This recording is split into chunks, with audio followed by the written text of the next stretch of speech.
Welcome to Pre-Snap Podcast, presented by LineStar app. Here's your host, Casey Bubba and Scott Bogman.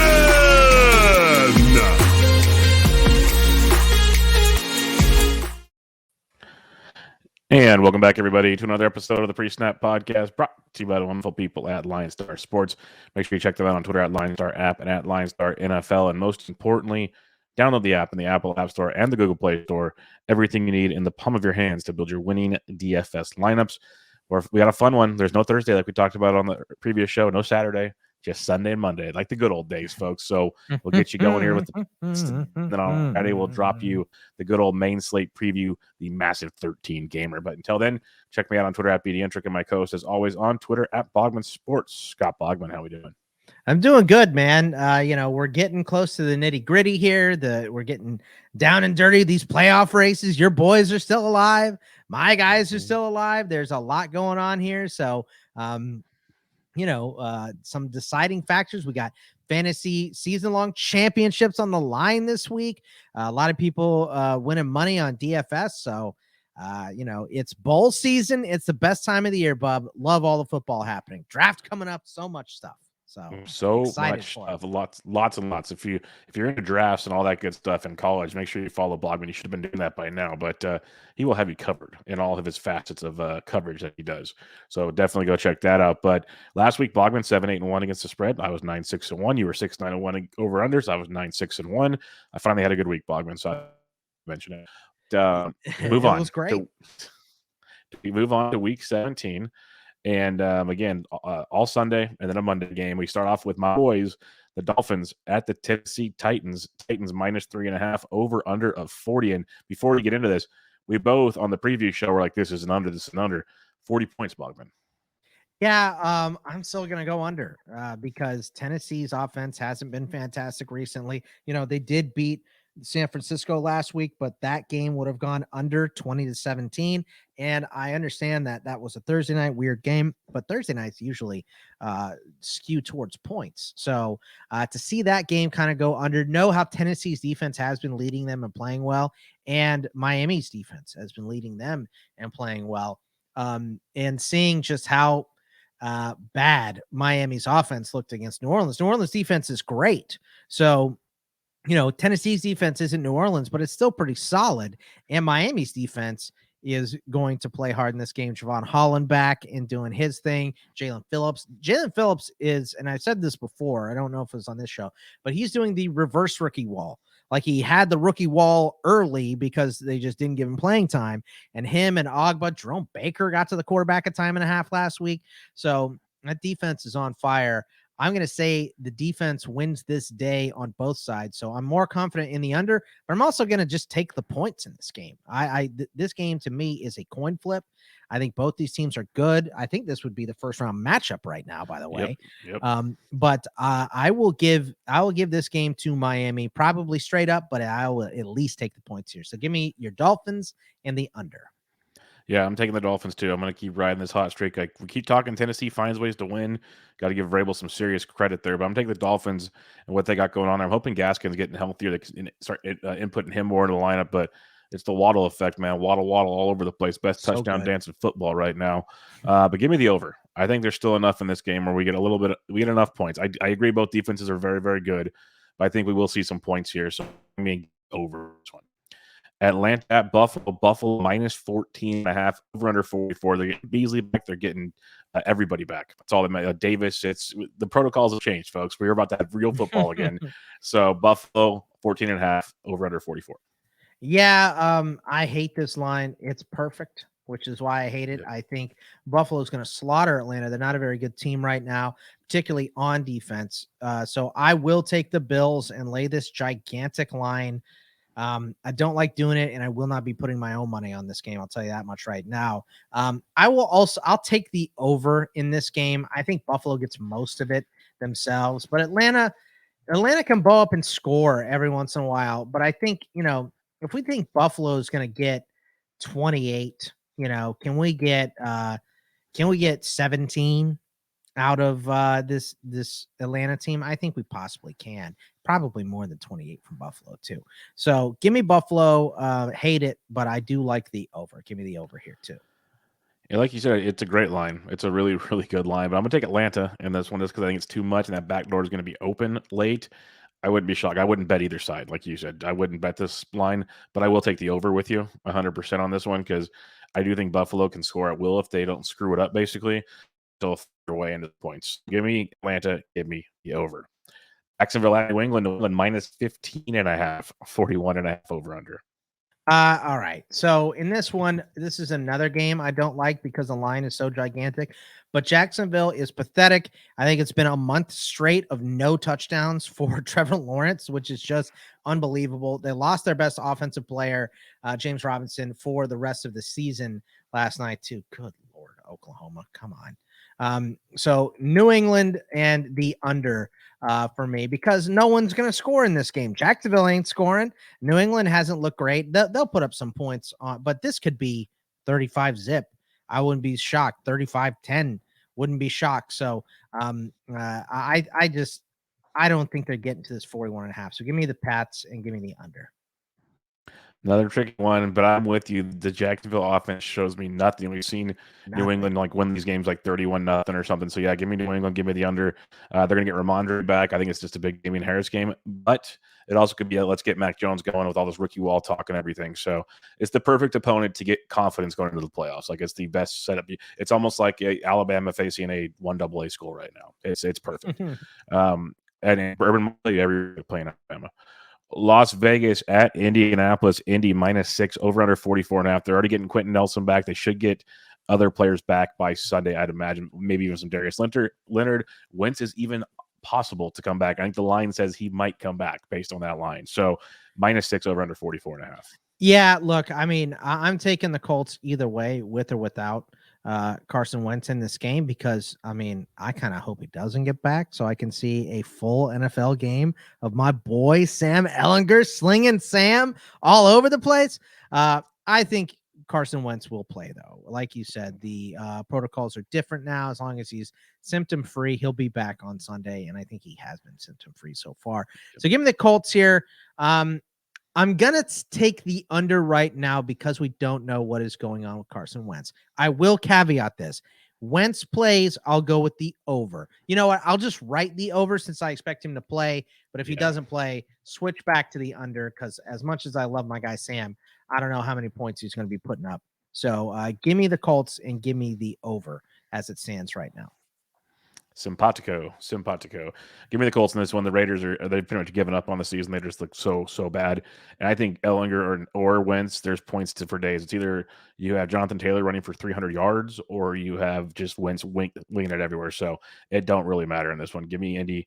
Give me the over. A lot of lopsided games this week is what we're getting to late in the season. Tampa Bay at New York Jets. Another lopsided one. Tampa Bay. The Tom Brady's -13 over under 45.5. Yeah, I mean, I think I'll probably just speak for both of us in this game, Bub, where I don't trust the Jets at all whatsoever. Tampa Bay is trying to win to keep pace with Green Bay to try to pull off a number one seed here. So give me the Bucks and Tom Brady just going into New York and destroying the Jets. This is going to be a dismantling of this team. So give me the Bucks and give me the over. They get most of it. Yep, bloodbath. I'm with you. Rams at Baltimore. Rams -3.5 over under 46.5. On Wednesday when we're recording, we saw Jackson practice, but he's hobbling everywhere. So I'm still not confident he's playing. So Rams and Baltimore. What do you got? I don't care if Lamar Jackson is playing or not. This is a Rams slaughtering. We just saw what Joe Burrow did against the secondary. What is Matt Stafford going to do with Cooper Kupp? Don't get it easier for you, Baltimore, at all. And it's not their fault, man. They've had 8,000 injuries. We've talked about it over and over and over this season, and it's just starting to bite them right now. So this is the Rams. The Rams are my favorite bet this week, -3.5, even though they're on the road. And I know it's, in the cold and they're playing a dome and they're in LA and all that nonsense. I don't care. Stafford is going to pick apart this terrible Baltimore secondary, and the defense is going to play strong too. So give me the Rams. I'll take the over just because I think they get most of it against this poor secondary. Joe Burrow just put up the 4th most passing yards in a game in NFL history against this defense. I'll take the as well. So I'll take the over. And the reason I like the over so much is Huntley, Johnson don't matter. These guys can actually move the football. And so they'll put up enough points to make it interesting because this Rams defense doesn't scare me. Like they're Right. at the moment, they're not playing as good as they could play. And like you said, they should wing it everywhere. I think after the performance we saw with Stafford last week, they're going to want to get back on track, which is get Van in play, get Beckham in play, get some of these other guys besides just Cooper Kupp. So I think it's a big Rams week, like you said, with the O play. I mean, Cooper Kupp is probably going to be the chalkiest chalk to ever chalk on the DFS show. So you just plug him in. Like the dude is insane what he's doing. You eat that chalk and you move along is how things go. Right. Philadelphia at Washington, Philly -3 over under 45. Yeah, I mean, look, it's Philly for me in this game. Washington just looks like they might have given up. Heineke held them, in contention for a while, but this blowout where they're getting in fist fights on the sideline and stuff just dismantled this team. And, Heineke's a little bit banged up, but if he's good to go, you would think, let's just roll Heineke. But Ron Rivera said Kyle Allen's probably going to get in there too. I hate the dual quarterback nonsense. You hate it. So it's just, it's hard to trust Washington right now. Give me Philly and give me the under in this game because they do like to play a little ball control and stuff too. So give me Philly in the under. Yeah, I'm with you, Philly and the under as well. Because the way Washington looked last week, I know Dallas was flying around looking great. The Washington looked extremely lost. It's like insanely lost. You said broken. So I'll take Philly in the under as much as people by now know I don't like taking Philly in anything, but that's how bad a Washington team is that I was taking every week earlier. It's gotten that bad. So Philly under. Giants at Chicago. Chicago -6 over under 37.5. Do we get Big Nick? Do we get Fields? So many questions, but the Giants we know we're going to get Glennon and from, Joe Judge said. So rack it up. Yeah, I don't like any part of this game at all. I don't think that Chicago can beat anybody by 6. So I'll take the Giants. I'll take the over because 37.5 is a pathetic total for an NFL game. So this game might be 3-0, and it wouldn't be shocking either way. But if Chicago wins 3-0, I'll get at least the Giant side. So I don't like the Giants. I don't like anything they're doing. I don't like this dual quarterback stuff. But I've seen Chicago. They went into Seattle and beat Seattle in the weird snow game. I just don't trust them to beat anybody by 6 now. So I'll take the Giants and I guess the over, but I don't want any part of this game. I'll take Chicago. I'll take Monty and company because the Giants are this bad right now. So give me Chicago. Give me the over. Pray this game has a running clock. Kansas City at Cincinnati, KC -5 over under 50. Let's go Bengals. Yeah, no. I'm going to take Kansas City.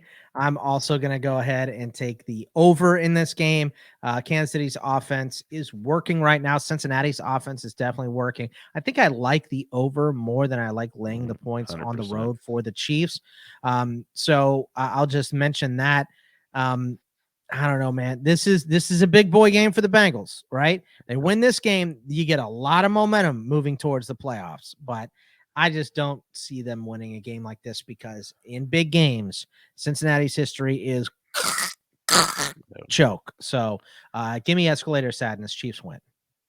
It's such a tough one. I really hate seeing how much the public loves Cincinnati this week. Really, really hate that because makes me not want to take them even more. But I'm going Cincy right now. Public has been, doing fine.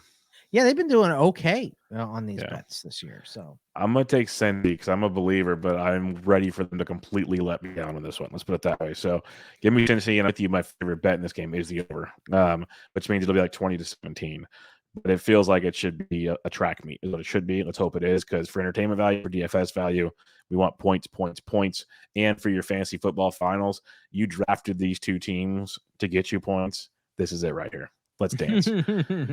Denver at the Chargers. Chargers -6.5 over under 46.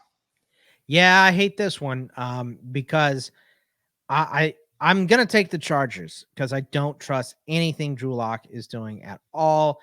And Denver has, Javonte has been limited. Melvin Gordon's been limited. That's their entire offense right there. They've both been limited in practice so far before we record this show. So I'll take the Chargers at home against Denver. I hate it. I'm taking way under on this line. Another line that I really like is the under here. I hate that the public is on it. 99% of cash so far is on the under. Don't like that, just like you didn't like the one in the last game, Bub. But I'm going to take the Chargers on a bounce back after being embarrassed in Houston, and I'm going to take the under because I don't trust Drew Lock to score on anyone. Here's a tricky one for like the Drew Lock effect is real, as you mentioned. It's real. You know, the Chargers went into Denver, didn't go well. The Chargers got beat up by Houston. They've been such a back and forth team. So on paper, this is a big bounce back week for them. I'm not confident in it at all. The Chargers, because the Drew Lock, I almost would rather have Teddy to game manage me to a +6.5, where Lock could throw 2 pick sixes and it's over by the half. Right. Give me Chargers. Give me the over in this one. I'll go with the over. If the Chargers, if it is a get right, that means Herbert and company scored 30+. So give me Chargers and give me the over. Houston, San Francisco, another lopsided one. Niners -12.5, over under 44. You switched. I love it. I love it. This is different from the first show. I'm going to take Houston in this game, and it's because Trey Lance is going Davis to start. Mills. Well, it's less about Davis Mills and more about Trey Lance starting for the Niners, most likely. I know Jimmy G's trying to get in there, and he hasn't been ruled out officially yet. So, but it looks like it's trending towards Trey Lance playing. And anytime, rookie and one of his first starts in the NFL, in a weird spot too, because he started earlier when Jimmy G got hurt, but he looked horrific. So I'm sure he has improved in his NFL knowledge through the last month. And I know Kyle Shanahan didn't really have a lot of confidence in Trey Lance either. Said, yeah, he's looked great. Some days look really terrible other days. So, wow, great quote, Kyle. Way to boost up your guy who's going to start for you. So give me the Texans in the fight in Davis Mills, as Bubba has said here. I'll also take the under because I ain't going to trust Houston to put up 40 again against anybody, especially the Niners. And I don't trust Trey Lance to put up points on anybody right now either. So give me Houston and give me the under in this game. I'll take all them points, 12.5. I love it. Yeah, give me Houston. Give me Houston this one. A couple reasons. Trey Lance can be good, but the way he runs, turnovers are plenty as well. So it gets interesting. And Houston, I'm like I've said it on previous shows, I'm a believer of the improvements they're making. Am I thinking they're going to win this game? No, Niners win this football game. Yeah. But these last few weeks have been great building blocks for next season. Like we talked about earlier, the previous show, they're seeing they at least, you can build around Mills possibly. You don't have to automatically go get a guy. Like these are good things. So give me Houston. Give me over. I believe this Niners defense can be scored upon. So give me Houston and give me the over. I'm just being really optimistic for points this week. I guess. Arizona at Dallas. Dallas -5.5, over under 51.5. Now this is probably the under right here. I don't know, man.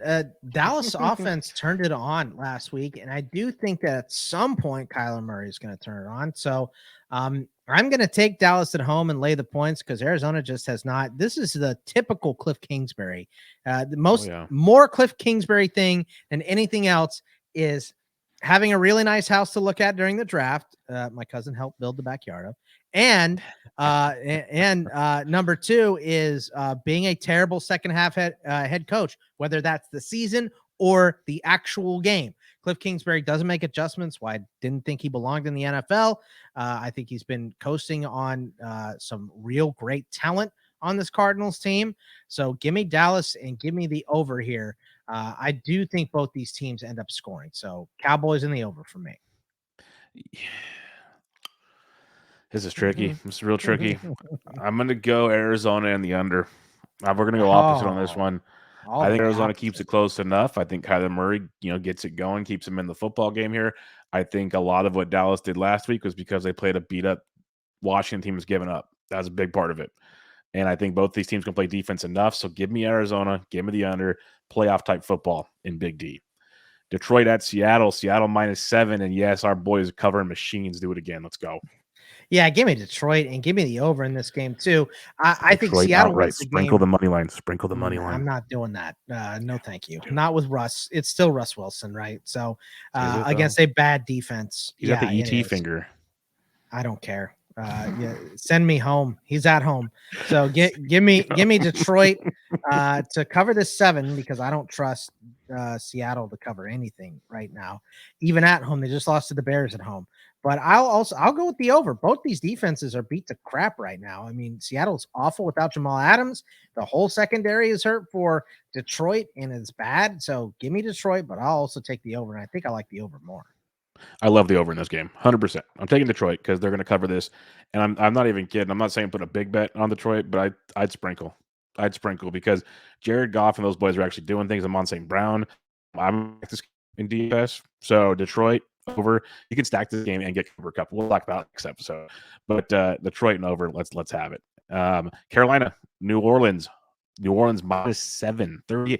That's how bad Carolina is, folks. New Orleans with Ian Book potentially as -7. I mean, look, if Ian Book plays, I am going to go ahead and take Carolina straight up. I hate Ian Book. He is awful. I mean, I don't hate him as a person. I don't know him as a person. I'm sure he's a great person. But as an NFL quarterback, he let himself get sacked 8 times and had 2 turnovers that ended up in his own end zone. So he is not great as an NFL quarterback. I don't like watching him. It is brutal. It's like pulling teeth. No, thank you. But I assume since Taysom Hill and Trevor Siemian both got cleared from COVID today, somebody else is going to play. So if anybody else plays for this team, Carolina is a sinking ship. They're doing that nonsense dual QB crap with veterans. You know, it's not like, okay, I have one young guy and one vet. They're both vets. See what we have type situation. Right. See, you know what you have. Sam Darnold started a handful of games. So did Cam Newton. They both suck. Why not let PJ Walker start? I mean, whatever. It's not working, Carolina. It's bad. Give me the Saints. Give me the over, I guess, because the total is so low at 30. That sounded so confident. I love New Orleans as long as it's not booked, but I'll take the over because I have to pick one. Yeah, I wouldn't bet any part of this game. I wouldn't even watch this game. Like literally, I would find a lot of other things to do, like maybe poke needles in my eyes. Right. Go get them with some teeth removed. Right. Yeah. Go get unnecessarily like healthy teeth removed. I'd rather do that. Go get a vasectomy. Like do it now before March Madness. It'd be better than this. Can we just like not pick this? This is a horrible football game. I guess I'll take Simeon -7. I'm with you there. Like if it's book, this game might not even make it to halftime, but give me Simeon -7 and I'll still take the under. Give me the under. These two bad football teams. Like so bad, like horrific football. There'd be a 9-year-old flag football game around town that'll be more entertaining than this. Just go watch that. Minnesota, Green Bay, Sunday night football. Green Bay, I believe, could lock up the number 1 seed with the dub in Lambeau, -6.5 over under 47. And by the way, I'll save it for the DFS show. All right, give me Green Bay. We know what Kirk Cousins has been in prime time. That secondary is beat up. I think the Packers roll in this game over Minnesota. So give me Green Bay and give me the over. I think they'll get most of it themselves. Yep, Green Bay and the over. I'll save the stats for the DFS show. So that's called a cliffhanger in the business, folks. But Aaron Rodgers and Devontae Adams own Minnesota more than Aaron Rodgers owns the Bears. They own Minnesota. So give me Green Bay. Give me the over. Monday night football. Big Ben's final game in Heinz Field. Cleveland at Pittsburgh. Cleveland -3 road favorites on Ben's swan song over under 41. Most likely swan song. I will say. I hope it is for his own sake. He can't. Look, it's like a boxer that's lost his chin. Go away, dude. Buddy. If somebody asks me, do you want this busted ass Ben Roethlisberger or a season of Mason Rudolph, I will take broken Ben all day, every day, fair. Twice on Sundays. So give me Pittsburgh playing again. Cleveland is favored in Pittsburgh. Look, they won their playoff game there last year, right? And I know they want to crush Ben because Ben only has 3 losses in the regular season. I think it's 29-3-1 against Cleveland in his career. So he, you want to talk about ownership up. Ben owns the Browns. So give me Pittsburgh at home. I'll take the over because 41 is a low number, but I don't like that at all. So, but I do like the Steelers plus the 3 at home. Yeah, I'll go with you on Pittsburgh. Cleveland, Baker Mayfield, my goodness. No, give me Cleveland. Give me Cleveland. Okay. I'm changing it up because I think Nick Chubb can run all over this Pittsburgh defense. He definitely can. Yeah. Like literally throw 2 picks instead of 4, Baker, and you win last week. So give me Cleveland, but give me the over. I definitely see points on both sides of this game. We have a lot of different picks this week, it feels. Well, maybe not as many as I thought, but we have a good amount. So it should be a fun week, but it's getting ugly. Next week will probably be even more ugly with teams completely out of the situation. So that'll make things really fun playing for draft picks and all that fun stuff. But we'll have those for you too. But for now, check us out on the LineStar YouTube channel if you fun. Get back by trying to puke in my mouth about New Orleans and Carolina, stuff like that. Or if you'd like to give us a review on iTunes, we truly would appreciate that. Or Spotify even as well. But for now, check out LineStar on Twitter at LineStar app, at LineStar NFL, Bogman at Bogman Sports. I'm at BD Entricos. Your picks and bets for Week 17. Catch you guys next time. See ya. Thanks for listening to Pre-Snap Podcast, presented by LineStar app. Please like, comment, subscribe, and rate for good